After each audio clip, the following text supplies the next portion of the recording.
त्यांनी मला सगळं समजावून सांगायचा प्रयत्न केला, खरं मी काय ऐकलं नाही. म्हटलं त्याने ऍडमिशनसाठी मला रागानं असं पैसे फेकले, जातोस तर जातो म्हणून.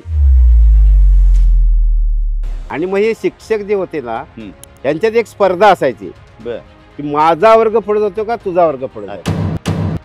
आणि तो एक पिरियड होता ज्या काळात शिक्षक शिस्त लावण्यासाठी किंवा त्या मुलाच्या भल्यासाठी पालकाप्रमाणे मारझोड पण करायची भरपूर, परंतु कोणत्याही पालकाची तक्रार असायची नाही. आम्हा शिक्षकांची खरी संपत्ती म्हणजे विद्यार्थी.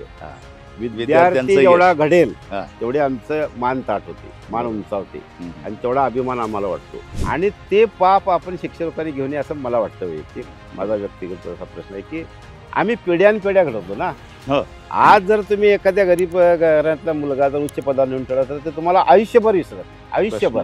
हा माझा अनुभव आहे. आता काय झालंय, क्वालिफाईड आणि वेल एज्युकेटेड शिक्षक मिळणं थोडंसं अवघड झालेलं आहे.